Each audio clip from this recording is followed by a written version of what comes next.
Welcome to Two Wheel Tuesday. It's your boy that's always saying chaw. Alright, chill on another little work commute. Beautiful weather all week long, so we got to ride. And I'm gonna be honest with you, I'm not really feeling 100%. I ain't sick, I just feel blah, a little bit sluggish or whatever. But that weather's too nice not to ride.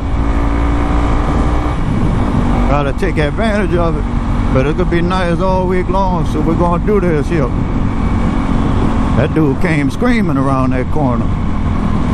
That dude in that truck come screaming around the corner. And it looked like he was doing like this, like he wanted me to ride a wheel. I see people do that all the time. They had an old man that did that the other day.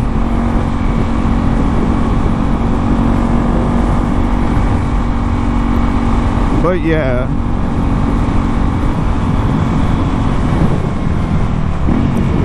Man, I find this pretty interesting. You see the road right here? How they got like some shadows and yet they got sun shining through in some spots. This is something that I find interesting. Y'all may not, but this is what it made me think of. Look, you see right here? Shadows with spots of light shining through. It reminds me of tiger stripes. And you know, I don't really notice this when I'm in a car, but I'm on a bike and now I notice it. I feel like it's hard to see the full, I don't know, it's just harder to see the road. Like if something would be on the road, it would be harder to see. So it made me think of a tiger, you know. A tiger is orange and you think, how the hell could it be camouflaged if it's bright orange? But it has those stripes to break up the silhouette, all right? And something that simple actually makes a big difference. So I'm out here in the middle of the day riding. Like right now I could see the road great. And if they would have a shadow on the whole road, I could see the road great. But when there's like, it reminds me of tiger stripes earlier. If you go back and look with all the trees, you got spots of light shining through mixed with spots of shade. And it kind of reminds me of tiger stripes. And it makes it a bit hard to like focus on the road. You know what I mean? Type in a comment below if you ever was on two wheels or even four, I guess.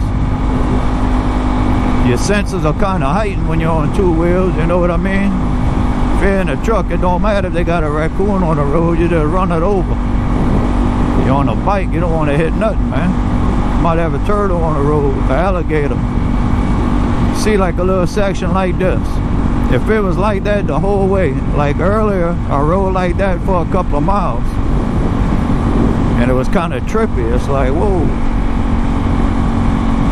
I know where the road's at, but if I feel like if something, an object would have been on the road, I wouldn't have been able to see it.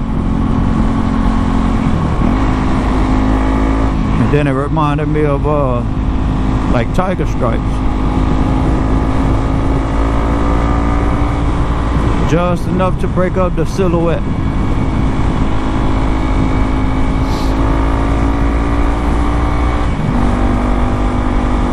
Boy, I think I'm gonna get another bike, yeah.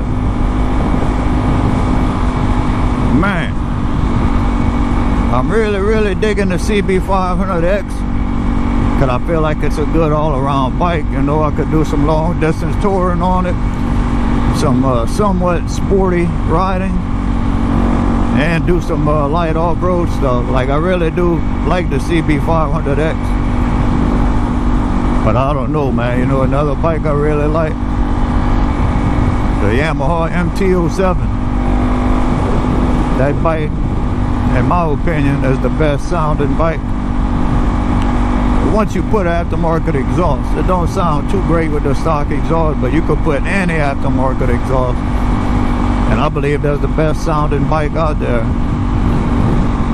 Which probably has a lot to do with why it's like the #1 selling hyper naked motorcycle since 2014.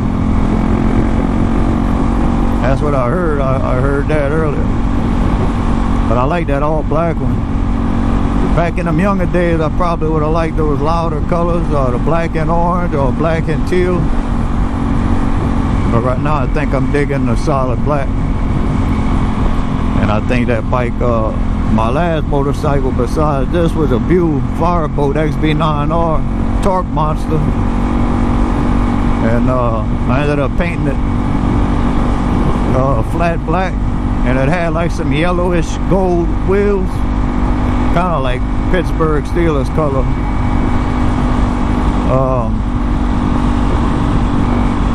And this MT-07 is actually very similar to that Buell. Parallel twin, a lot of low-end grunt. That Buell was just flat out junk though. It was a torque monster. As a matter of fact, that bike had so much torque that one day I was riding, I believe I was in first gear, and I was going pretty slow, maybe like 10, but I was bumping the throttle. I just kept like bump the throttle, let off, bump the throttle, let off, bump the throttle, let off, because the sound was like music to my ears. So I was just enjoying the sound and enjoying the torque, man. That thing had a lot of torque. Well, then all of a sudden I hit the gas and the engine revved up, but nothing happened. I did it again. Said, shit, man, my bike broken. And I looked back, and there was my belt laying in the middle of the road. Snapped the belt. But yeah, I think I googled the numbers earlier, horsepower and torque, and I think the Buell made more horsepower and torque. It was like 90 something horsepower and 90 something pound-feet of torque. Whereas the MT-07 is like 75 horsepower, and the torque, I forgot, I think it might be like 40 something, 60, I don't know, something like that.